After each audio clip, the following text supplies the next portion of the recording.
Hey, it's 5:30. I'd like to call the March 19th, 2026 Shoreline Fire Department RFA Board of Commissioner meeting to order. Do you please stand and join me for the pledge?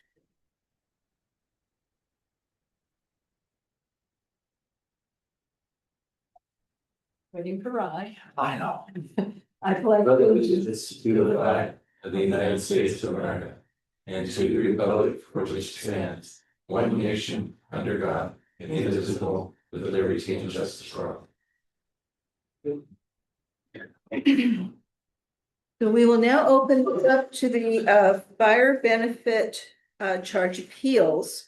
Public comment directions for individuals wishing to comment must do so by signing the public comment sheet, sign-in sheet, or appearing virtual by raising your hand or the equivalent. Each individual must state their name, the organization they are affiliated with, if acceptable, and their city of residence. Chair shall recognize those people and provide them the opportunity to comment during the agenda section of public comment. Participants in person will speak first. When your name is called, please come to the front near the microphone. Persons joining virtually will speak next by virtually raising their hand. Individuals may speak up to 3 minutes, and those representing recognized organizations may speak up to 4 minutes. We have no public comment in the room, and there is no public on Zoom. Okay, so we will, it's 5:31, excuse me, open for public comment to hear citizens appeal for the 2025 fire benefit charge. I do have a report. Okay. If there's no public to speak during this section, the following procedures below for public comment. You want to go ahead and go before I close it? Yeah, just a quick update on our appeals and a big shout out to Jennifer Kunkel, who was our lead in dealing with all the appeals that were submitted. I'm happy to say that there are none to bring to your attention. There were, in fact, they all got resolved. There were, except for 2, which are still pending King County's decision on the senior discount, which is out of our control. It's up to the county to recognize that, and then if and or when that occurs, then we'll make the adjustment. But she did a great job in dealing with the appeals. I can send you the spreadsheet if you guys would like to see it, but there was nothing to bring to your attention. Awesome. Okay, it's 5:33. We're going to go ahead and close the fire benefit hearing at this time and resume our regular order of business.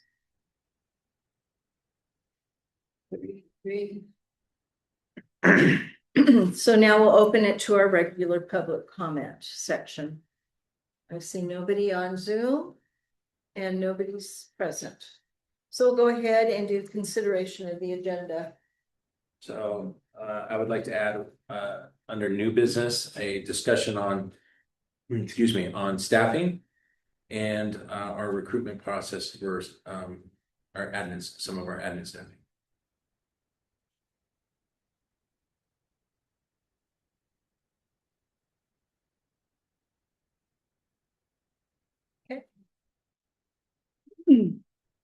Anything else that anybody would like to add? Tyler, you look like you're holding your breath. Okay, just checking. Okay, let's move on to approval of the past minutes. Let's start with February 26th of 2026. Do we have a motion?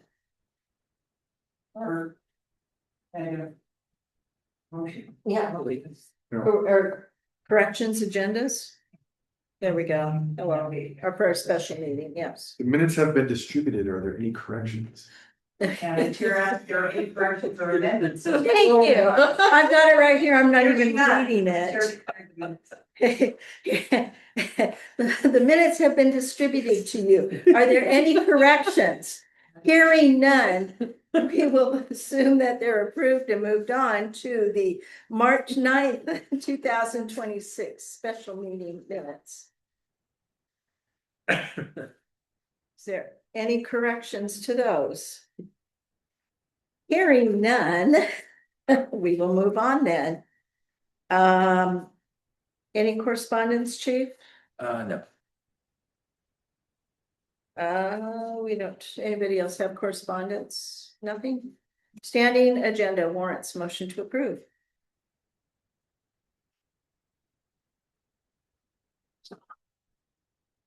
I move to accept disbursements in the amount of $2,513,832.03. It's been motioned by Commissioner Harris. Do we have a second? I'll second. Seconded by Commissioner Sullivan. Any corrections or comments? Hearing none, all in favor? Aye. Aye. Aye. Aye. Okay, Commissioner. yes, I need to get into record, Webster and Nye. Oh, thank you. We have excused absences tonight. Commissioner Nye and Commissioner Webster have excused absences tonight. Thank you. They were on my thing. I need to move it down so I can see it.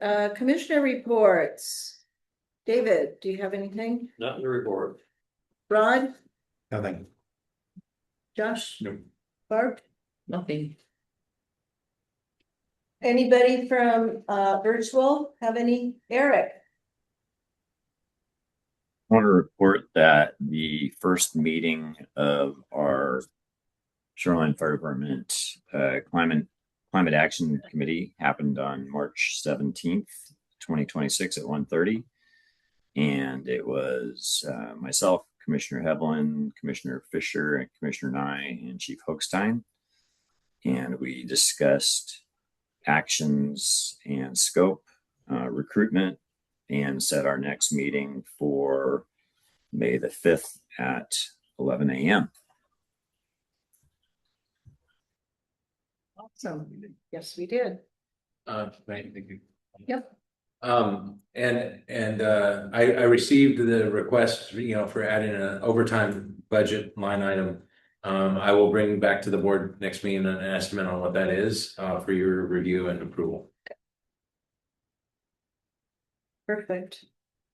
Okay, Commissioner Harris, Commissioner Hevelin, and I, along with the chiefs, and Commissioner Pratt, attended the Northwest Leadership Seminar at first part of March in Portland. They had some pretty good speakers. There was one, I think he had a lot of information to share, but he was a little hard to understand. He had a very thick accent. There was some very, very good speakers, though. So I would encourage everybody to maybe look at next year and see if you want to go. They've got some great speakers lined up for next year already. Okay, moving on to financial report, Chief. So, looking at the report, I'm just gonna quickly go through some different items that popped out at me, but nothing that was not unexpected, annual and quarterly, payments and so forth. So, please interrupt me, or if you have any questions, let me know. Starting on page 1, we have the consulting services in the middle of the page. It's annual fees for Ready Rebound, the fire department charge, and NEMCO.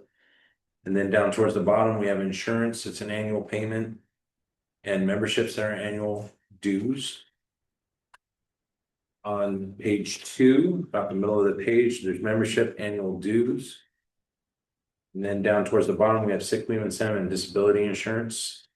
The disability insurance, I need to follow up a little bit as to why that was over budget. Unless it came in late and we didn't have time to adjust the budget. On page 3, under up top, about a third of the way down, mapping, pre-fire printing, we have a contract for helping us with mapping that we've initiated, and then Is that quarterly once a year? dispatch and radio. What, I'm sorry. Is that once a year? Yeah, it's just a one time. Okay, I have that one marked. Okay. And then down towards the bottom again, sick leave and disability insurance coming in annual. Next page, on page 4, near the top, subscriptions, there are annual first due renewal. And then right below that, our salaries PIL, although this isn't an annual or quarterly issue, this is one of those line items that you may recall from, last year, that it's an in and out thing. It's always being adjusted back and forth. The next page, on page 5, again, towards the top, sick leave and disability. Then the next page, page 6. Down towards the bottom, software licensing, it's an annual renewal. And I need to thank Rachel for always putting in little red font notes on these. Page 7, wellness physicals. And then registrations for safety officer training. That came in heavy. That's actually not an annual either. That's just a conference that's coming up, and that was about it. So not unexpectedly, we are slightly over budget because we do have a lot of things that trigger at the beginning of the year. On the overtime, if you turn the page to the overtime list, there are things that are catch outs of things that are triggered and caught in our overtime costs. So that's one of the reasons why that was there.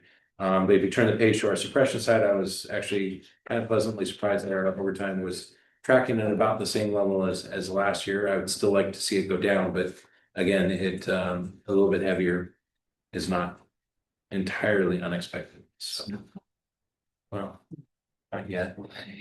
So, any questions? I just went through that very quickly. Is there any questions or anything else that popped out at you that was a surprise? Yes. The only thing that popped out at me and looking at it was the disability insurance for fire suppression. $14,900 over budget. None of the other disability insurance plans were out of whack at all. They were all actually they were all a little bit under budget. But why would that one be? I don't know. That's one I need to follow up on. Yeah, is it? The only thing I can think of is that maybe we had more people than we accounted for when we did the budget. I don't know. I'm gonna follow up on that. Yeah, because that's unusual for that large of a change in disability as far as the insurance premium goes. Disability is pretty static. And you have more numbers, but I would think that would have been accounted for in budget. But, yeah, I was kind of surprised on that. That's the only one. I didn't have time to. And like I said, the only reason that caught my attention was when I got me looking at all the others, and none of the others were out of balance. So they were all under budget. So that was odd. So Other than that, it looked pretty normal to me. any other questions? I do have a question on the vouchers. It was signing vouchers this last weekend. I noted that there were 3 vehicles that were sent out for detail, and I was curious as to why. One had mold in it. Yeah, that was the backup aid car at station 51. Backup, okay. There's no room in the apparatus bay for that backup aid car, so we parked it alongside the station back by the generator. The crew went to put that rig in service, and we discovered that there had been a leak somehow into the unit from the rain, and it hadn't been looked at internally for a little while, and that moisture in there created unfortunately mold growth all over a lot of surfaces. Yeah. Inside the aid car, including stretcher and seat belts and seats and on equipment, and so in an effort to make sure that rig was approved, that we weren't dealing with any mold issues in there, that's where it did go into the detail shop to get professionally clean. Did you find out where the leak was? Yeah, the shops were, I don't know yet, but I know we've got a lot of backup vehicles and vehicles that aren't used a lot. Is there any way we could go through and check them once in a while? I know that's asking a lot. So there is an expectation that the operations crews check on first out and backup rigs on a regular basis. First out rigs every day, backup rigs. I don't remember off the top of my head how often they're supposed to be doing it. It is a shorter amount of time than what happened in this case. I'll bet. And that issue is BC Borough is handling some best practices and recommendations down through the chain of command about the importance of rig checks on a timely basis as is scheduled. It was missed at this time. So additionally, this board's approval of the carport at Station 51 will be a good thing, because then the city car and all those staff vehicles that live outside Station 51 will be under a carport, protected from the rain and UV. Yeah. So that project is we're about to go out with the RFP to a contractor on that. We've been working with the architects and get everything dialed in. And that RFP should hopefully go out next week. So I would say we're a couple of months away from construction of that carport over all of those parking spots on the south side of the field. So our trailers, our backup units, our staff cars will all be protected underneath that carport. And plugged in, and there'll be lighting, and it'll be good. So, and then there were two other vehicles that were sent out for detail. Those weren't. I think those were the two facility pickup trucks that when we had our new facilities manager, our new facilities tech that started, and they were assigned those rigs. I don't think those rigs have been detailed since they've been in the fleet. Really, I mean, they've been cleaned up and washed and stuff, but we felt it was a good best practice to provide a new employee a clean rig, and also use it as an opportunity to say that this is the standard that we want these rigs kept at as you are in possession of it. So employees understand that they are responsible for the cleanliness of their rigs, and we just want to make sure that we provided a good starting point for a rig that had been traditionally used for a lot of different things, while it was kind of moved around through several sites. Perfect. Okay, I was just concerned, oh no, the one said mold, the others didn't. I thought, uh-oh. Yep. Okay. Just a deep cleaning and getting it ready for me. Okay. That's all I had. Strategic activity report. Anything new, chief? No. Okay. Activity reports, let's start with Chief Helens.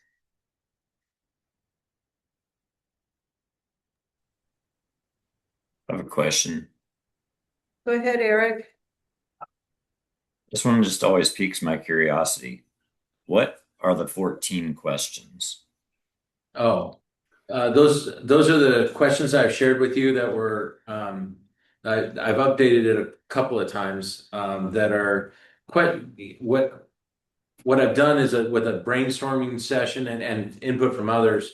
I put together questions that need to be answered for the RFA planning document, to be addressed, such as like, is Bothell going to retain the left one retiree liabilities?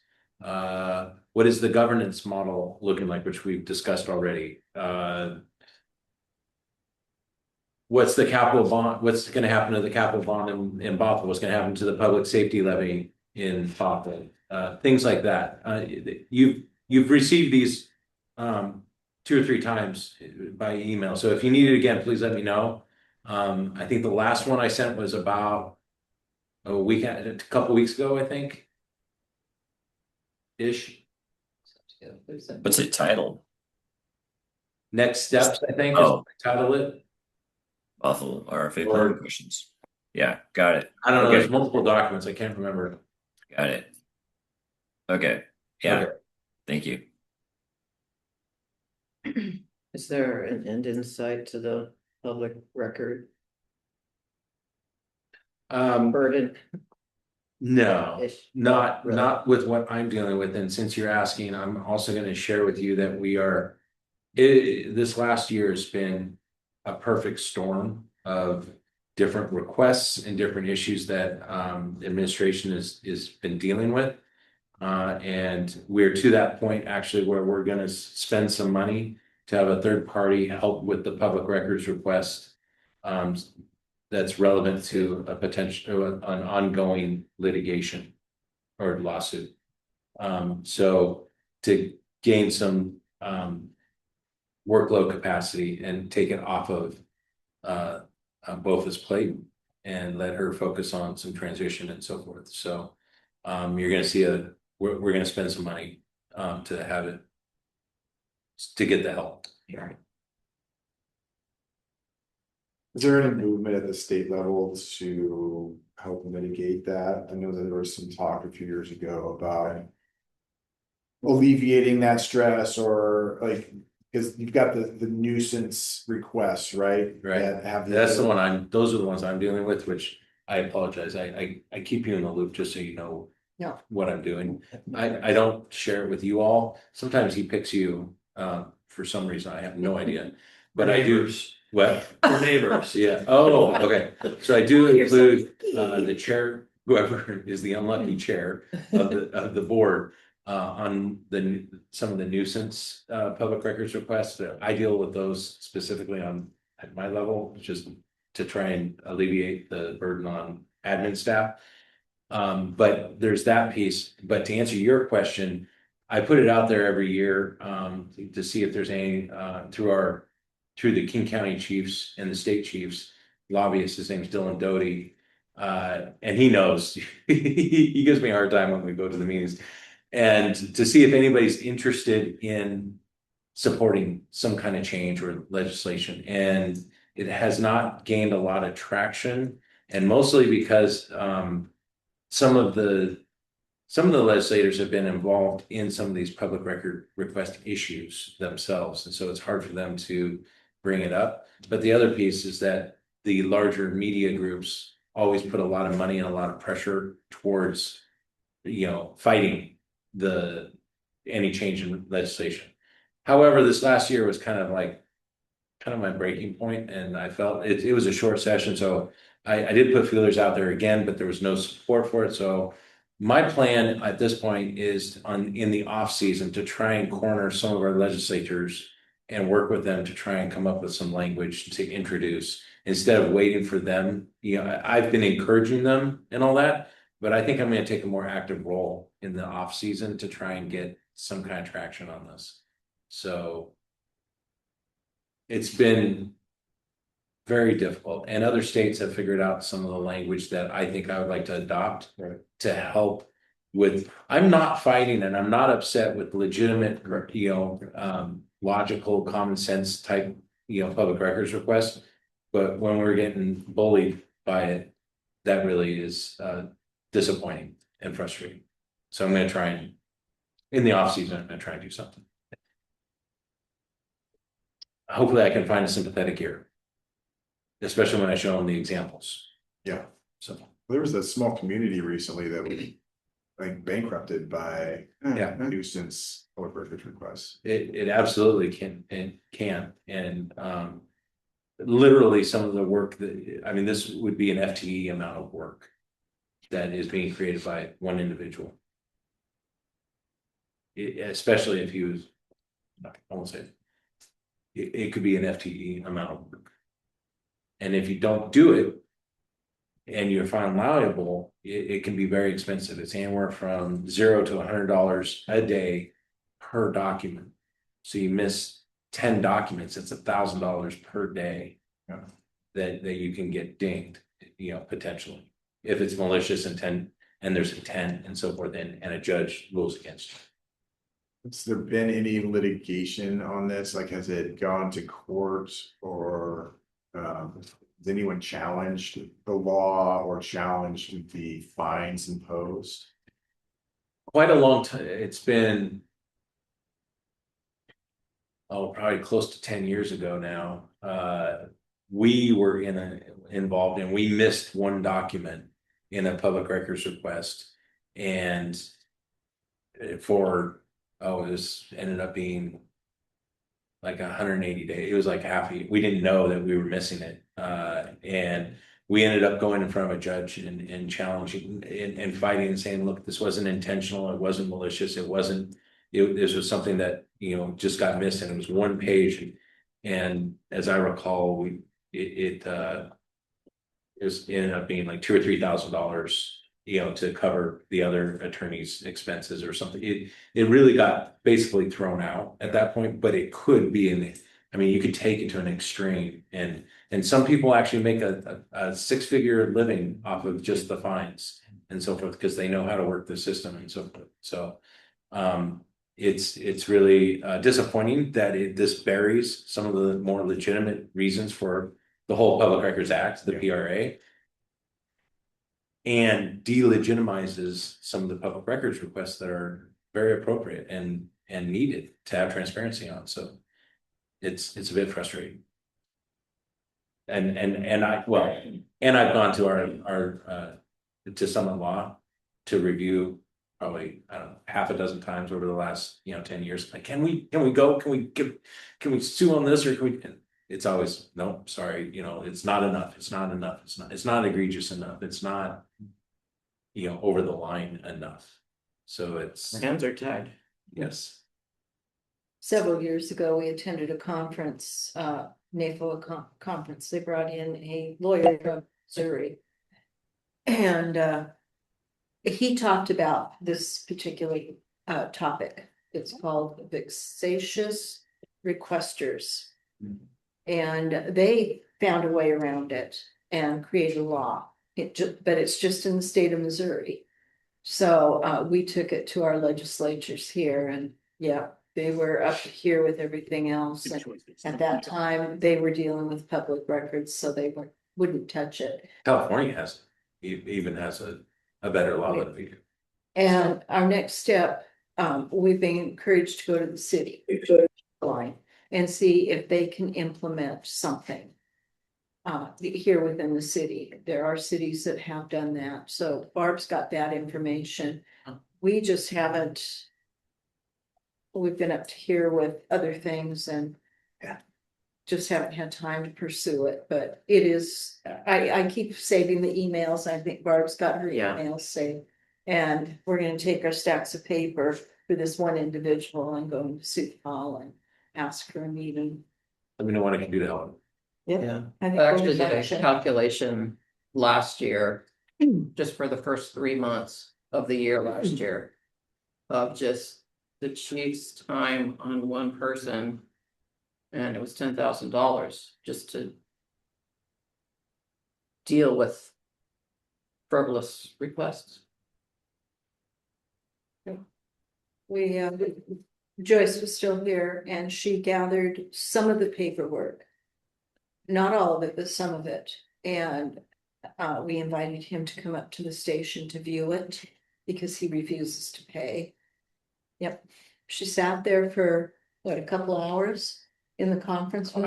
I've never heard of him actually showing up. He didn't. Oh. She sat there and waited. Yeah. He never showed up. Yeah. I came up purposely because I wanted to see the Go to so I was signing vouchers. I was legitimate being here, but I was curious. Yeah. Joyce was there for a couple of hours waiting for him in the conference room and nothing. So I'm glad that she didn't pull out all the paperwork. That would have been time consuming, but I keep waiting for him to go. I have one more question. Eric. Chief, on those questions, the 14 Bothell questions, I was just curious if you give any insight into the reserves and the capital planning process. That's how you're working through that with Bothell. Just because I recall in some past regionalization efforts with Bothell that those particular issues caused a problem. Yeah, you're absolutely right. When it was the four-way RFA effort that was going on back that was about 10 to 12 years ago. Bothel's, especially their facilities, the Bothell facilities were in very poor shape. I think their apparatus even back then were pretty good, but it was really mostly on the facilities side that they were really lacking, and that became a real challenge. And I'm not gonna say a deal killer, but it was definitely one that really caused problems for them to figure out if it was going to be viable moving forward. That is not an issue anymore because they passed the capital bond and rebuilt the two Bothell stations. And the Snow 10 station is going through a major remodel that'll occur later this year. And so that is no longer an issue. And their apparatus, I can share with you that their apparatus is being replaced and is in good shape. Their equipment's in good shape. So I'm not gonna say it's not an issue because it's always an issue for every fire department, but it's not nearly, the issue that it was, and it's not anything more than what we are going through with our replacement strategy. So that's not as big of an issue, but you are correct. I need to develop an integrated capital replacement, program and strategy to figure out what the increased costs are.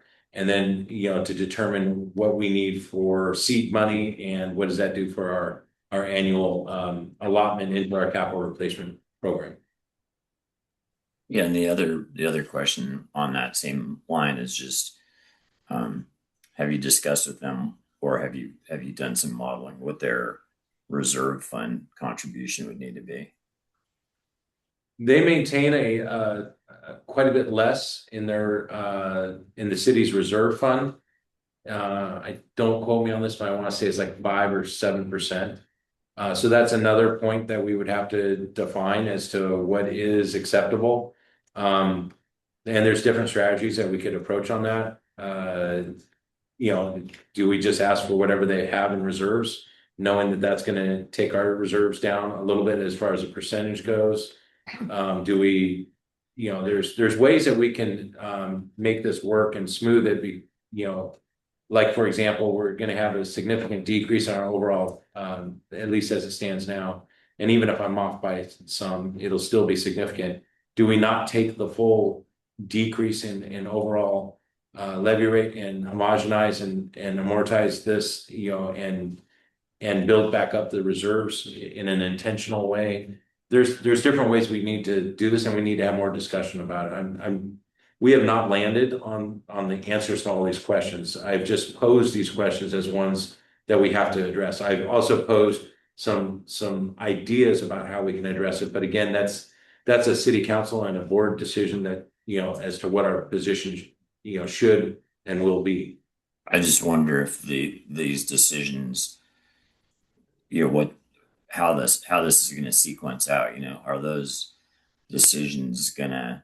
I think those decisions could potentially impact the Bothell Council's willingness to move forward or not. If they said, "Hey, we want to do this," but we said it comes with a price tag of X, that might affect their perspective. Absolutely. That's why I'm trying to build out the financial.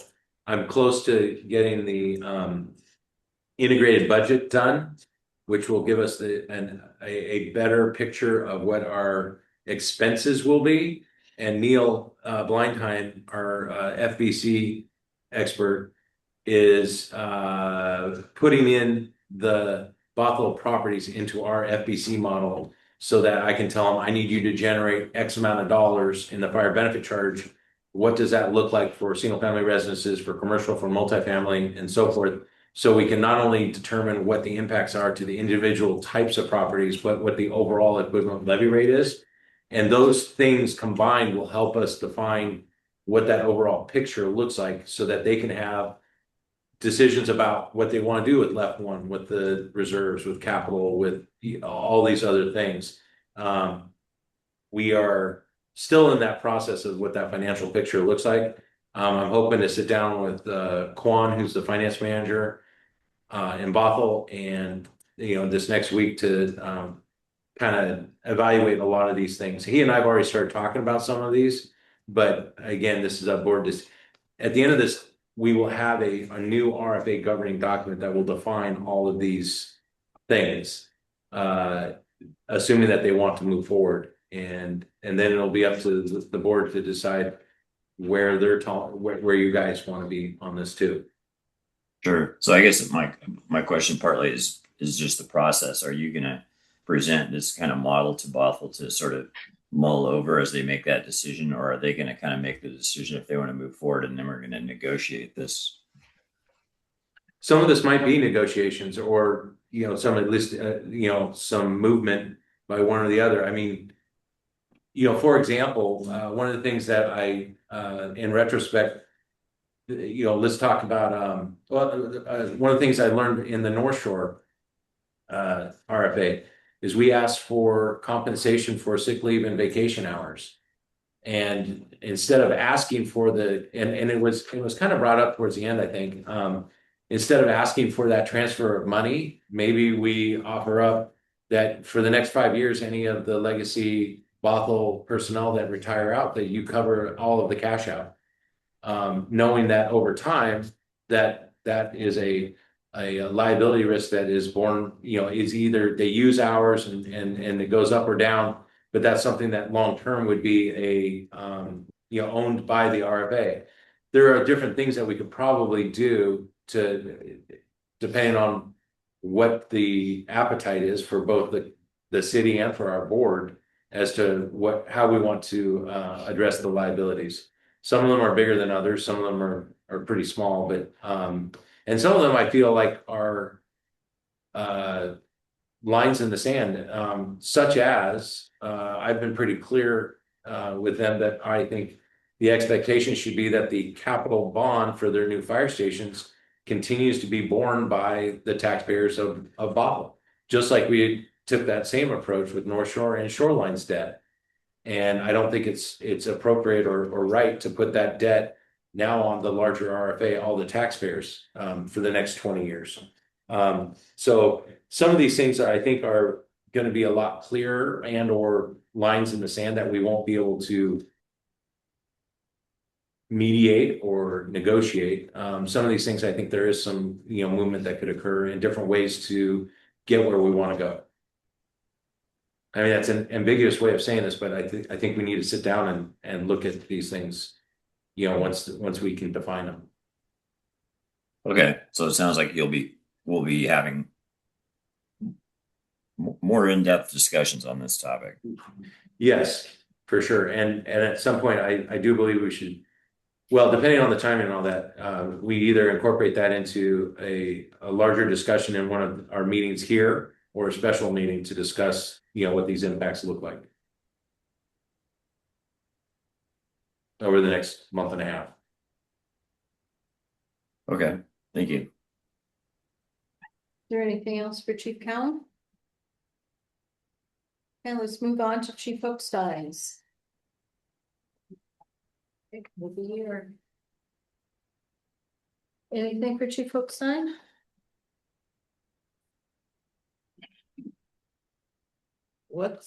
So I know we're Gallatin's on a retainer.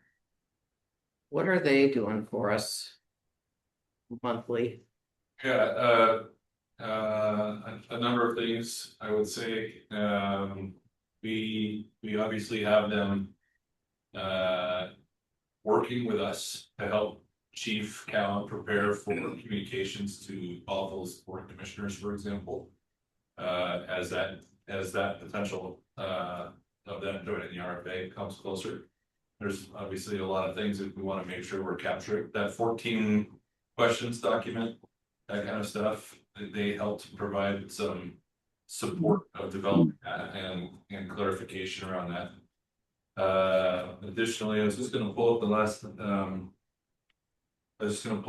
agenda that we had, so I don't miss anything, but I'll be brief.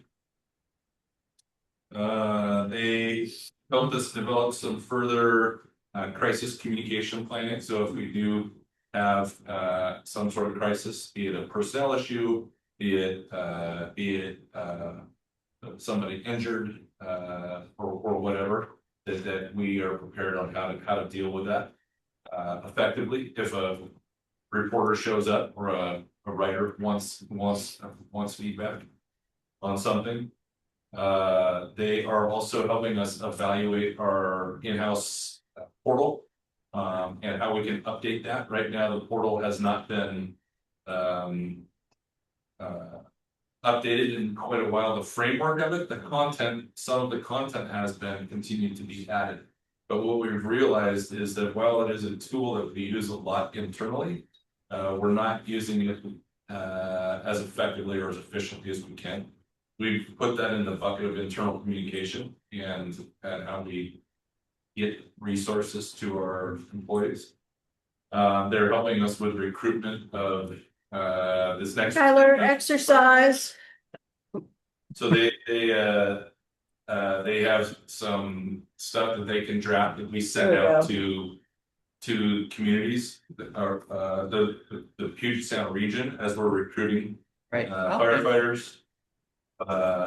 They were looking at the, I don't know if you noticed in the Seattle Times, the 3-part series that came out recently about 911. Yes. We ended up talking about that. It was like a current event that we talked about, and what does that mean for Charlotte if somebody asked us a question? Okay. So it's a good thing there. We have some other things that we are working on with them moving forward, including Gallatin is helping Chief complete some succession planning documents for how employees can promote into new positions.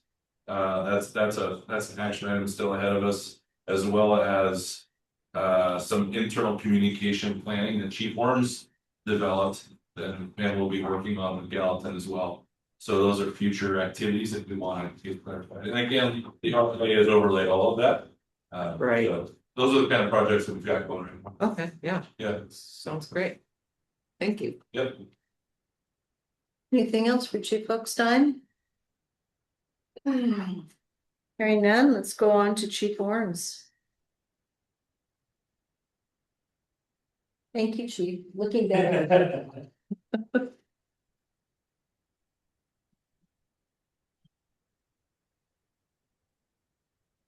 Question, what's the bailout committee?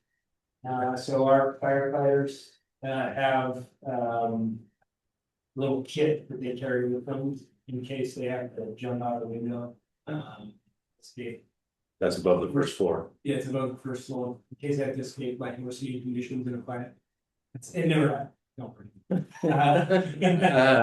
Don't say never. Didn't know what that was. Very rarely. That's it.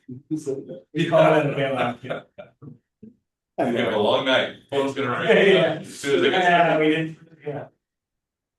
Oh, we know who to blame. Tonight.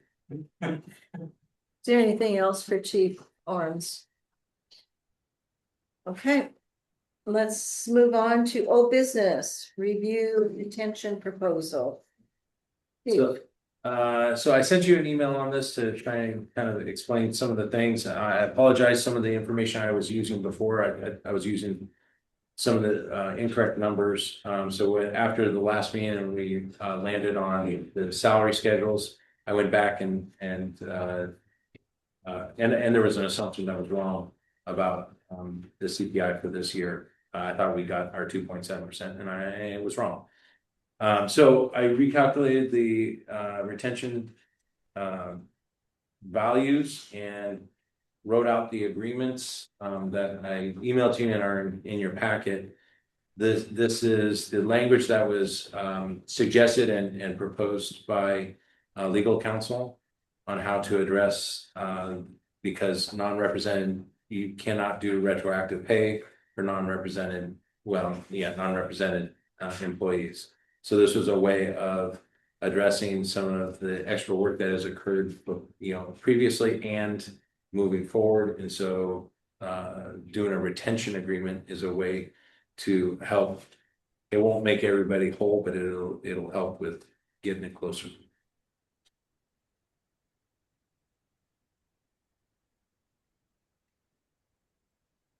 I tried to include the spreadsheet too, so you could see where the calculations came from as well. Questions, comments?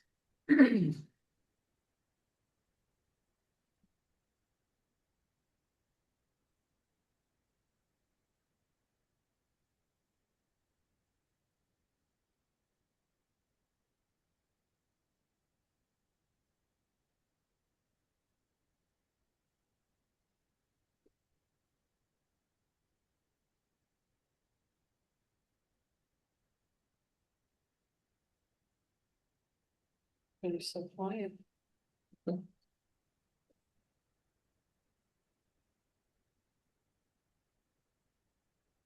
Virtual group, do you have any questions or comments on this? No. No, everybody's shaking their head no. Josh, nothing, no comment. Ron's still reading, David's reading, Barb's reading. Give you a few more seconds.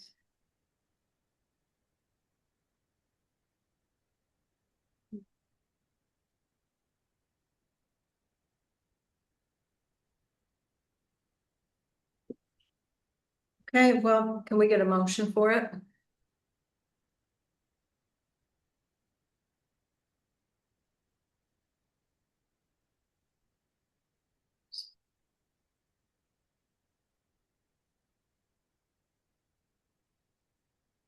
Looking for a motion. I'd move to authorize Chief Callen to sign the retention agreements for said employees except Chief Callen, which will be signed by the board chair. Motion by Commissioner Harris. Do we have a second? I'll second that. Thank you, Lisa. Mm-hmm. It's been seconded by Commissioner Woolham. One quick comment, Yep. just because I'm picking the flush at our. RF, unmatched contract. The signatory, Okay, should sorry. that not say RFA? Yes, sorry. I know rural fire department probably doesn't. Yeah, I will, I can correct that and put that out. Yeah. No problem. Sorry, thank you for lack of attention to detail. Okay. Anything else? Hearing none, all in favor? Aye. Aye.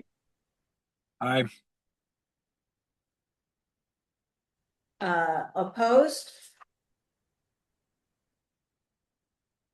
Okay, passes. Thank you, and thank you for the support. from Josh, did all you of the vote? Staff. Oh, okay, all right. All right, Anybody want them? okay, let's Thank move you. on to new business. We have a Chevy Suburban to surplus. I think for both of these, I'll let Matt explain how bad is shape, well, how they're in great shape, and we will maximize the value of in a surplus. So, I mean, just briefly, as you can see in the document in your package, the Suburban is a 1998 Suburban. It was 5 generations ago of BC rigs. It was an original BC rig at North Shore.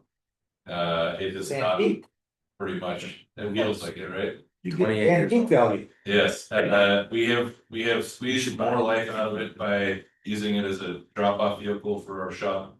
Our fleet mechanics to transport or drive to a remote station, leave that rig, leave the Suburban and drive back with the whatever apparatus they're bringing back, for example.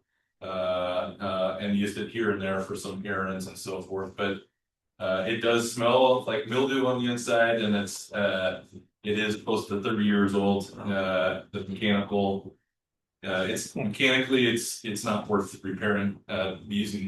Spending the money to repair whatever's broken on it anymore. Plus, we were approved for some other vehicles that we can use running around for the shop. So that's one of them. The other rig is the Chevy Tahoe that operations has been using.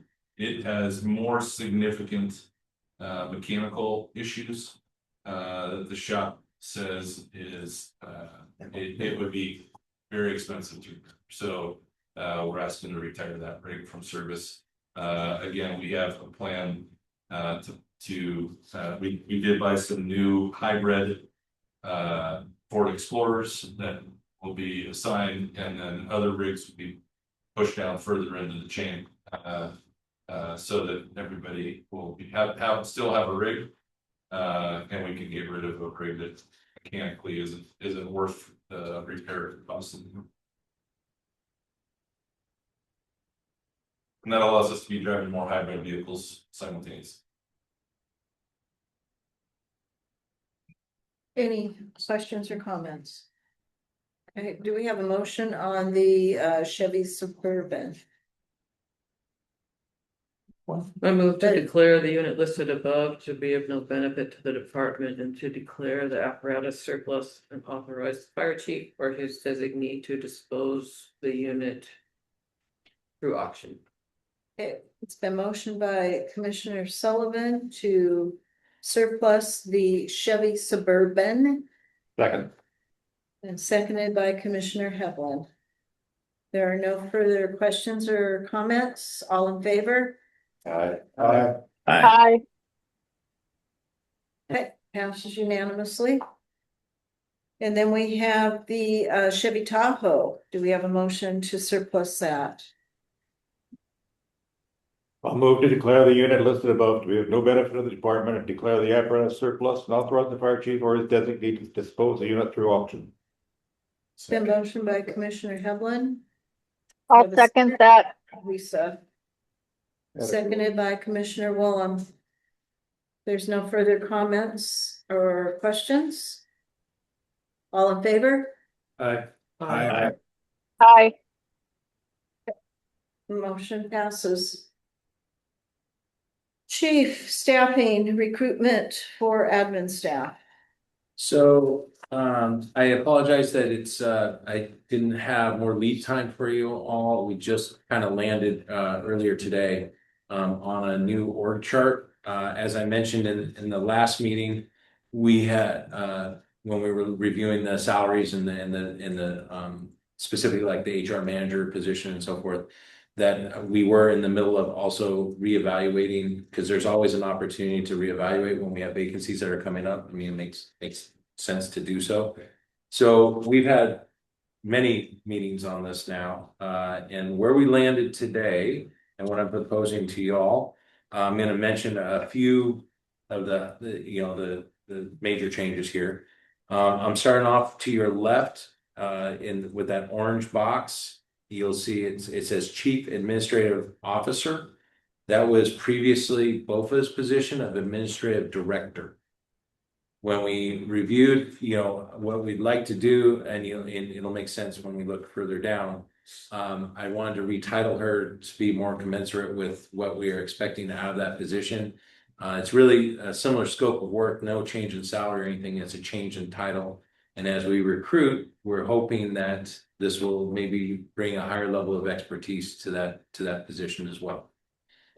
And if you have any questions about any of this, please interrupt me. I'm just going to go down through the changes. You just said her, this could also be a male, couldn't it? Yes. Okay. Did I say, I'm sorry. Yeah. The next CAO, whoever it is, Okay. him or her. Sorry, my bad. I didn't mean to Okay. suppose. Just want to clarify. Yeah. Right below that, the administrative director, that was previously the assistant administrative director, Rachel's position. Again, I've always thought it was kind of odd that we have her at a director level, but her title says assistant administrative director. So now that we have an administrative director title vacant, we are retitling her position to administrative director. Her scope of work doesn't really change, and neither does her salary. This is also an area that will help us with the transition of the new CAO and HR director, and helping manage that transition as kind of an anchor position at the director level. And we are also expecting by the end of this year-ish, about the end of this year, that we will be elevating a finance director, and that she could become our finance director if we don't have an extended need for more administrative work that doesn't fall at the CAO level work. So, for example, if there are gaps in our administrative staff supervision, we are in the process of, as you know, non-uniform CBA negotiations. It's possible that there's a new structure that'll be coming out once we're done with that eliminates some of the direct supervision that would be needed for many of our positions. But if that doesn't happen, then we may need more administrative oversight for the business side, and we could create a new position later this year, like a business manager, or business director, or something else. But we are expecting that we elevate at around the end of this year a finance director position and that would be replacing the administrative director position at that time. Or there's a continued need, as I just mentioned, for more administrative help. At the same time, we're also looking for the CAO. We are going to start the process for an HR director.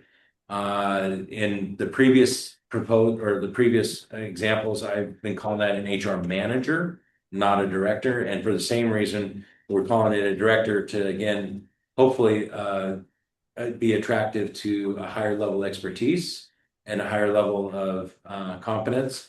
It's the same salary as the HR manager. And then over off to the right, for the fire marshal's office, we are moving the direct supervision of our fire marshal from Matt as our deputy chief of support services to Andres as our deputy chief of operations. So the fire marshal silo will move to the operations side. We felt that was more aligned with the type of work that the fire marshal's office does, and also, our deputy fire marshals, the people that are moving into the fire marshal's office are coming out of the operations group. So this might help with some of that transition a little bit. So those are the big changes that we're looking at doing.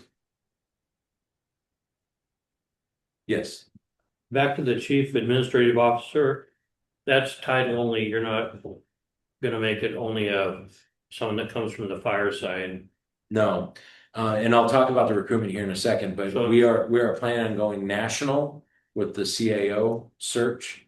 And hopefully for the HR director search, we'll stay more regional. Right, that's the title. He's not actually a chief, as in, has come through the fire side. Well, it would be great to find somebody at least with public agency experience and hopefully with somebody that's even got fire department experience.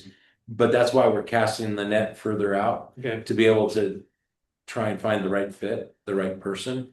And obviously the further up you go in the hierarchy of a fire department, the less and less people are either, qualified or interested in this. It's a much smaller population that you have to pull from. So that's why we're looking at a national search.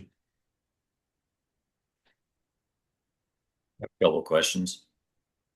Go ahead, Eric. So looking at the org chart, two questions. One, it seems like that administrative director has an awful lot of reports to that position. Correct. For now. Okay. The other is this how many FTEs are we adding with this new structure, or are we just moving things around? Mostly moving things around. We are adding the new positions that are being added is the HR director. And no, that's it. HR director. The rest, I'll bring your attention further down that same column. You'll see an admin assistant and an admin assistant receptionist, which the T got cut off because of the size of the box. Sorry about that. But those two positions are replacing existing positions that are now vacant. Same with the CAO position. So really the only position that we're adding as a new position in this is the HR director. I mean, an additional FTE. And then maybe at some point the finance director. Correct. And that will be dependent on how the rest of this year goes. But our expectation at this point is that the administrative director would become the finance director. And at the same time, these admin positions will either get defined as either under the administrative column, or the other thing that has been talked about is direct reports to the division heads, and more and out of this chain of command, this hierarchy that you see now. And if that occurs, then that takes away a lot of this span of control, the scope of work for the administrative director. If that doesn't occur, then we may have a need for an administrative director and a finance director or a business, or whatever we're calling it, at that point. But that's something we'll evaluate later this year, but our expectation is that at this time, that the administrative director becomes the finance director. The intent is both director positions will also have cross-pollination and exposure and experience with each other, because I want to make sure that we have good support and growth for our positions, so that our next CAO after the next CAO, that we can do that internally and have talented people that have the experience necessary to be successful in that position. So it'll be intentional of some job sharing experiences at the director level. Okay. There are other things that are going on too, that we're, like, for example, we're reevaluating the executive assistant role and the job description work and stuff like that. But I've identified the big moves, the big retitles.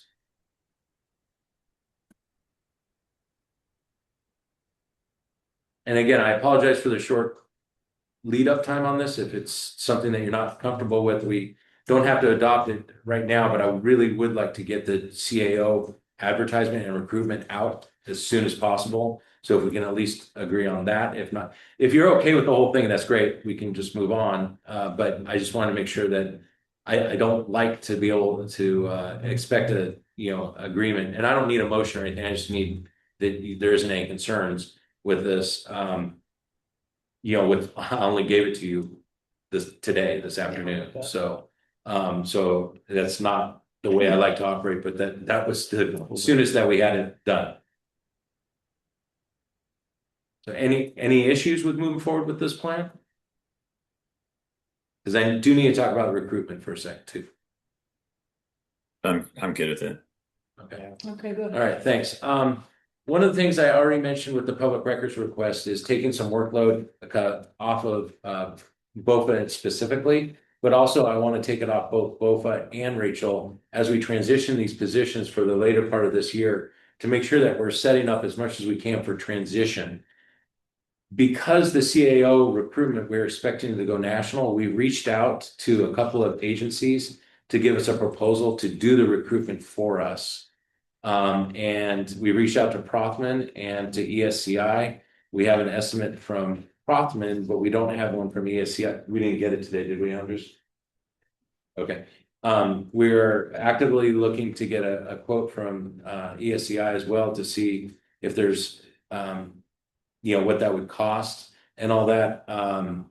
And so we're thinking that we would like to keep the workload off of them, and again, to cast the net further out, that we can, thank you, I'll reach out to them too.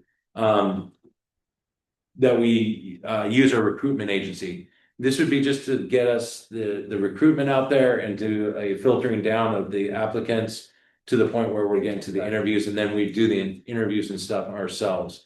And so I just wanted to share that with you in case there was concerns. It's not something we budgeted for, but I think it's a valuable way to try and maximize the time that we have left over the next 3.5 months with BOFA and our transition.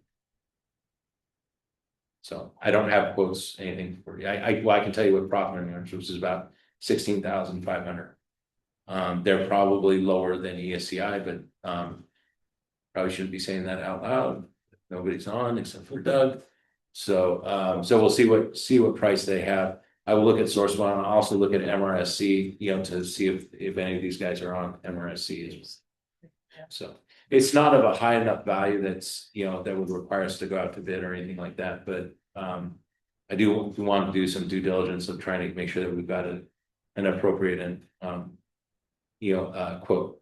So is there any concerns about using a recruitment agency? I need help. Great, I think it's great, yeah. Okay, I've never used one before, so I've always done it internally, so. So if we get some It's too much work. Yeah. I mean, obviously our highest priority is to find the right fit. Second would be, it would be a bonus, some icing on top if we could get some transition with BOFA before she leaves. If we don't, then I have already talked to her a little bit about maybe being under contract for some part-time, consulting or transition work beyond June 30th. So think she sounds receptive. yes, she is receptive to that. So yeah, that's what I said too. All right, thank you very much. Okay. There's nothing further there. Let's move on to projected agenda. Anything for April 2nd, April 16th? I will likely not be in attendance on April 2nd because my end will be by. I'll put you down as excused, and if you pop in, then.